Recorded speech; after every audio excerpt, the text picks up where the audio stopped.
Diddy party stories, they're our favorite genre of anecdote, if you really? have one, yeah.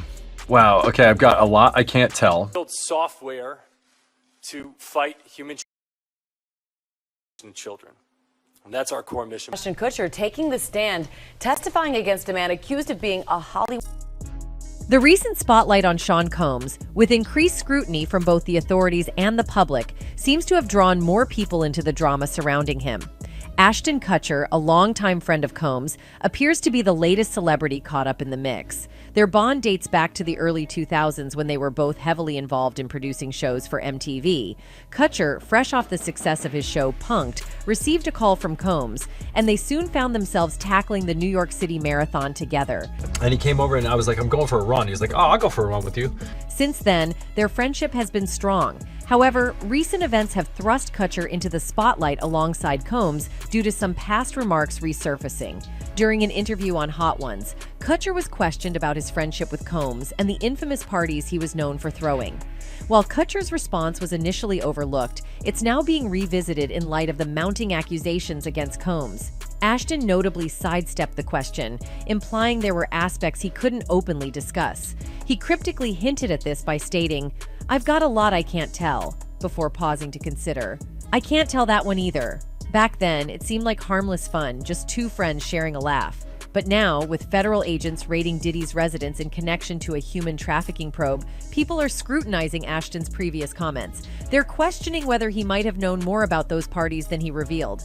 Did he overlook something shady happening? This isn't the first time Ashton has faced public scrutiny. Just last year, Ashton and his wife, Mila Kunis, faced backlash for standing by their That 70s Show co-star, Danny Masterson. Masterson was convicted of SA 2 women and is currently serving a 30-year prison sentence. In response to the entire situation, one of Danny's victims and his former girlfriend, Chrissy Carnell Bixler, has chosen to speak out about Ashton Kutcher and Danny Masterson. Her revelations are quite astonishing and offer a new perspective on the story. So let's get started. Chrissy Bixler bravely came forward as one of Danny Masterson's victims in November 2017. In 2019, she, along with actress Bobette Riales and two anonymous women, filed a lawsuit against Masterson and the Church of Scientology. Recently, she posted a series of interviews with Ashton Kutcher in which he disclosed a disturbing bet made by Masterson, offering Kutcher $10 to French kiss a then 14-year-old Mila Kunis when Kutcher was 19. He was able to then make the next move. So to know that and to hear this is really haunting and creepy. When the first episode of That 70s Show aired, featuring Kutcher and Kunis as fictional love interests, Kutcher was 20 years old. In a clip from a 2002 episode of The Rosie O'Donnell Show, where Kutcher and Kunis appeared together, Kutcher confessed to O'Donnell that they were informed they would have many kissing scenes, and he expressed concerns about the legality of it due to Kunis' age at the time. She was 14 when we started the show. I was like 19, right? Right. And they're like, okay, you guys are going to be making out in this scene. And I'm like thinking like, wait, this is like slightly illegal, right? The actress then disclosed that Masterson made a bet with Kutcher, offering him $10 if he French kissed her during their first kiss on the set, which also happened to be Mila Kunis' first kiss in real life. Kunis said, "It was like the first week. I was a 14-year-old little girl and I was extremely scared for my life." The same video has also circulated on the social media platform X, where one person wrote, "Mila Kunis, I was a 14-year-old little girl, Ashton Kutcher, and Danny Masterson, betting $10 for a grown man to stick his tongue in a child's mouth, knowing it was first kiss, and she had to do it for the show. Literally so disgusting." Bixler also shared a statement on Instagram regarding the news of Masterson being sentenced to 30 years to life for 2 counts of R. She wrote, "I'm still processing everything that happened at the sentencing. I will say that last night I had my first solid and peaceful night's sleep in years. I just want to thank the following people for their tireless fight in helping us get justice." Bixler went on to name the Honorable Judge Olmedo, DDA Reinhold Mueller, DDA Ariel Anson, George Gascon and the Lada's office, Detective Javier Vargas, Victims Advocate Rosario Mariscal, our angel and fierce protector Lee Remini, Rinder Mike, Ass Mithlevin, Yasha Raleigh, Lisa Bartley from ABC7 LA, my incredible husband Cedric Bixler Zavala, and for my sister survivors Jen, Nisha, Bobette, Trisha, Kathleen, And to the rest of his survivors, known and unknown, I hope you're all experiencing justice, and I pray deep healing for us all. She concluded her post by saying, Danny Masterson will never harm another woman for as long as he shall live. To all the victims of Scientology, we aren't finished yet. She also reacted to the viral videos of Ashton Kutcher, and now former That 70s Show heartthrob Ashton Kutcher is currently finding himself in the midst of a resurgence, but not the type he might have expected. The actor is now facing significant online backlash as clips from his past resurface following his support for his sitcom co-star Danny Masterson. It was like war games, you know? But nobody was going to take your pictures, so you could really wow out, and nobody would know what you did last night. I have more photos of Commando Kutcher here. Chrissy then used her Instagram story to post old videos of Ashton Kutcher from the early 2000s. These clips showcased instances where Kutcher made inappropriate comments, with a particular focus on underage actress Hilary Duff and his now wife Mila Kunis. Wire. She also has an album out. She's going to be in a movie called Cheaper by the Dozen, and she's one of the girls that we're all waiting for to turn 18. In a video from a 2003 episode of Punk'd, Kutcher made a comment about singer and actress Hilary Duff, who was only 15 at the time. Further complicating matters, Bixler shared an old clip from the same Rosie O'Donnell show appearance, in which Kunis recounted an uncomfortable incident. Kutcher had apparently made a side bet with Masterson about French kissing her when she was only 14, underscoring an alarming disregard for boundaries and consent, even if it was meant as a mere joke at the time. Another rediscovered clip featured a teenage Mila Kunis seated on Ashton Kutcher's lap in a promotional video for That 70s Show. In this clip, Kutcher made inappropriate comments while laughing and engaging in physical interactions with Kunis, who appeared visibly uncomfortable. The clips shared by Bixler have brought attention to these past incidents, with the intention of holding Kutcher accountable for his comments and behavior, especially in the context of his support for Danny Masterson.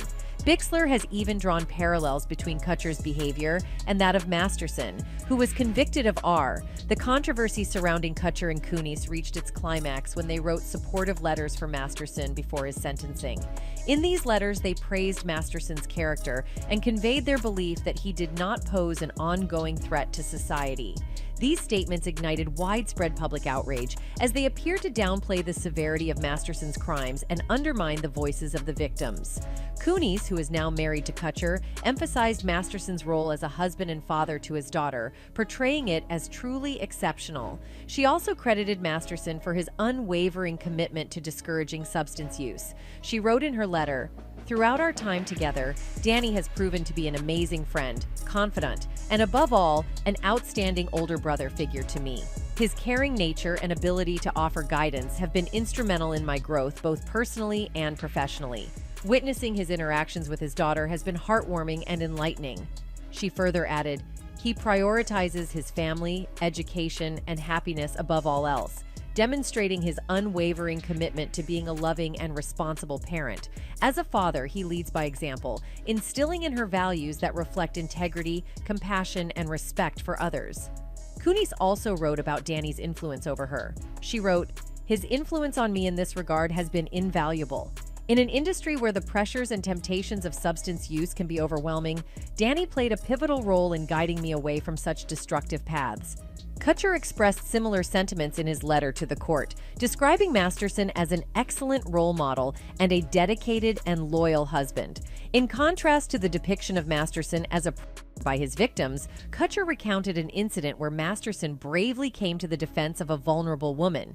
He wrote in the letter, "While I'm aware that the judgment has been cast as guilty on 2 counts of R by force, and the victims have a great desire for justice, I hope that my testament to his character is taken into consideration in sentencing. I do not believe he is an ongoing harm to society, and having his daughter raised without a present father would be a tertiary injustice in and of itself." These letters were made public a day after Los Angeles County Superior Court Judge Charlene Olmedo issued a sentence for Masterson. Unless successfully appealed, this sentence essentially means that the actor won't be eligible for parole until he reaches senior citizen status. However, the response to Kutcher and Kunis was immediate and harsh, with many accusing them of prioritizing their friendship with Masterson over supporting SA survivors. In response to the backlash, the couple posted a video on social media where they issued an apology. In the video, they emphasized their support for victims and expressed regret if their letters were misinterpreted or caused further harm to survivors.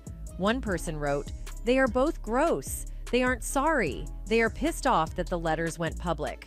I know a dude, known him for 25 years, who got coked up and his GF. If his family asked me to write a character letter, the nicest thing I could do would be to say, no, I won't be doing that, thanks. They were under no obligations to write any letter. They did it because they wanted to." Another person added, "An important piece is that they didn't know that the letters would be instantly public. A stipulation for them to write the letters was that they would be sealed. It was recommended, but the judge ignored it, so the letters were open to the public immediately." The controversy surrounding Kutcher continues to ignite discussions about accountability, especially concerning celebrities and their past actions. It underscores the significance of understanding the repercussions of one's words and deeds and the responsibility to stand by survivors of SA. It has become common knowledge that Ashton Kutcher is the individual known for revealing suspicious activities within Hollywood. However, his statement has generated significant attention and discussion among internet users. While the letter not only fell short in its attempt to influence the judges, but also failed to resonate with the general public, this development has led to fresh speculations suggesting that Ashton may be concealing his true identity as a gatekeeper for Hollywood elites. During an interview, this is what Sharon Osbourne said. This statement aligns closely with the public's perception of Ashton, as he has intermittently shown support for some of the highly accused celebrities in Hollywood, which designates him as the gatekeeper. I believe that it is my effort to defend their right to pursue happiness and to ensure a society and government that defends it as well. You might be wondering why, if he was indeed involved in gatekeeping, Ashton also engaged in positive actions that portrayed him as a responsible family man. However, there's much more to discover, and this video will delve into those aspects. So, let's get started. Lately, the online world has been buzzing with excitement as internet users come across startling revelations about the reality of what's occurring within the Hollywood industry. From covert gatherings to numerous concealed illicit activities, sources have disclosed that Hollywood is no longer a secure working environment. In response to these allegations, Ashton Kutcher has also shared some insights into the activities taking place in Hollywood and issued a direct warning to the Hollywood elites involved in these actions. This serves as a serious cautionary message to prominent figures in Hollywood who have thus far escaped accountability. There's a prevailing belief that these influential moguls have transformed Hollywood into a realm of blatant but widely acknowledged secrets, where sinister activities are concealed but well known. Despite Hollywood's reputation, attempts to address these issues were often met with silence and trepidation. The case of Harvey Weinstein, for instance, illustrates this point as his actions remained undisclosed for years. It was only when the truth finally came to light that people began to comprehend the significant role played by power dynamics and institutional betrayals in perpetuating such behavior. According to the public, this institution is more specifically related to Hollywood because they think that it is the most notorious place for all these actions to take place. As one of them wrote, "If only SH was the only problem in Hollywood, but sadly so much goes on that most of us normal people couldn't even imagine in our worst nightmares." Another wrote that, "SH has been entertainment for a long time. It's gross, it's confusing for adults, and it's devastatingly confusing for children, especially the silent victims of SA. These individuals have been exposed to numerous tales about Hollywood's hidden dark truths, leaving them deeply apprehensive. A glaring example of this is evident in the Weinstein Company, where women had been speaking out for years, yet their claims went largely disbelieved, as Harvey had become a prominent figure in pop culture. Despite the allegations against him, Harvey Weinstein continued to lead his production companies, producing blockbuster films and receiving one Oscar after another. To many, Harvey was considered a deity within the industry. However, there were also young, aspiring artists whom Harvey deceived and effectively silenced. This immense power enabled him to continue his predatory behavior for years. This culminated in her running away from him and, in her words, him chasing her around a room. Nothing has been definitively proven. All available evidence points to Harvey's involvement in very grave misconduct. One victim, hailing from Italy, accused Harvey of coercive actions against her. Driven by fear of retribution, she reluctantly acquiesced to his demands. According to the victim, "I know he has crushed a lot of people before. That's why this story, in my case it's 20 years old, some of them are older, has never come out. The initial exposure of Harvey's involvement in multiple misconduct incidents came to light through the New York Times. Subsequently, a multitude of women stepped forward, disclosing that during the 1990s, they had allegedly been subjected to H by him. Harvey was accused not only of these women, but also of coercing them into engaging in explicit acts. Notably, it's important to mention that all these artists were relatively junior and newcomers to the industry at that time. Indeed, as per certain sources, prominent figures in the industry were already privy to Harvey's wrongdoing.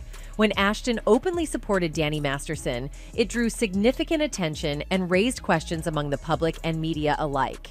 And if we compare this situation with Diddy's, it sounds very similar. And once again, Ashton is supposed to be friends with the wrong person. Despite Diddy vehemently denying the accusations against him, he has encountered 2 more allegations after settling the initial lawsuit. Furthermore, additional unsettling and distressing accusations about him have either surfaced or re-emerged. In response to these developments, Roger took to Instagram on Saturday, cryptically suggesting his preparedness to reveal my truth regarding the situation. Accompanied by pictures featuring himself, Diddy, and Cassie together, he conveyed his message in a video. This is not meant to be threats or snitching or anything like that against Cassie or Diddy or anyone else. This is me telling my truth as I truly remember it for 2 reasons only. First, because I have 4 daughters, so on all dudes, my truth as I seen it, saw it, and was involved with it for YRs. He also added in the caption, "Am willing to tell my tooth because for so many YRs I was quiet. Nothing matters now but family." The Instagram post showcased a screenshot from the lawsuit where Bonds was identified as an alleged witness to a specific incident in 2009. This incident related to Cassie's claim that Diddy purportedly her upon discovering she was in conversation with another music manager at a Los Angeles club, as reported by TMZ. Currently, it remains unknown what Roger plans to reveal, as he has not shared any additional information on the matter since posting. However, in the legal action, Cassie asserted that her former employer and ex-partner committed acts of H. In addition to physical she detailed in the lawsuit that he exhibited a tendency towards uncontrollable rage. The legal filing further contended that Diddy had allegedly subjected Miss Ventura to frequent and severe beatings throughout the course of their relationship. Talking about Cassie's lawsuit, it also included forcing her to have with multiple male while he watched, masturbated, and recorded. The lawsuit refers to the alleged SE incidents as freakouts, claiming that they occurred in various hotel suites, including at the Trump International Hotel in New York City. Among the serious allegations is the accusation that Diddy engaged in ST involving Cassie, 37, directing her to male prostitutes while he observed for pleasure. The lawsuit asserts that she was instructed to cover herself with oil and engage in activities with multiple men, sometimes in masks and costumes. It states that the music executive, who she first met as a teenager, told her it would turn him on if he saw her with another D. He allegedly hired a man and brought him to his home in Los Angeles to engage in the acts with Cassie. Mr. Combs directed Miss Ventura to perform acts with this man while Mr. Combs watched them, the lawsuit states. He masturbated while he directed Miss Ventura and the man to do specific acts. The entire encounter lasted multiple days. She claimed Diddy got drunk during a freak-off around March 2016 and punched her in the face, leaving her with a black eye. Further, she stated that she attempted to leave the hotel room when he fell asleep, but he woke up and started screaming at her. Allegedly, he grabbed at her, took the glass vases from the hallway, and threw them at her, causing glass to shatter around them as she ran to the elevator to escape. Although she managed to reach her apartment, she claimed to have returned out of fear that he would become even angrier. When she returned, hotel security staff urged her to get back into a cab and go to her apartment, suggesting that they had seen the security footage showing Mr. Combs beating Miss Ventura and throwing glass at her in the hotel hallway. The lawsuit states. She alleged that Diddy paid the hotel staff $50,000 for the hallway security footage from that evening. On another occasion in 2013, Diddy allegedly organized a freak-off and incurred tens of thousands of dollars in damages to the hotel. According to the lawsuit, Cassie was expected to coordinate the location and hire male workers for these events. She was allegedly instructed to use websites and escort services to find men with large black P. The lawsuit contends that Diddy insisted on these encounters weekly, repeatedly telling her it was our thing and our secret. Cassie claimed that these freak-offs often took place in hotel suites, including the Trump International Hotel in Columbus Circle, L'Hermitage Beverly Hills, the London Hotel in Los Angeles, and intercontinental hotels across the country. Allegedly, Diddy's assistants would assist in setting up the freak-offs by providing baby oil and lubricant. The lawsuit states, Mr. Combs always supplied Miss Ventura and the S-worker with copious amounts of D before and during the FOs. Miss Ventura was given ecstasy, C, GHB, ketamine M, and A in excessive amounts during FOs, which allowed her to disassociate during these horrific encounters. It became commonplace to get IV fluids in the days after an FO to recover from the excessive substances pushed upon her.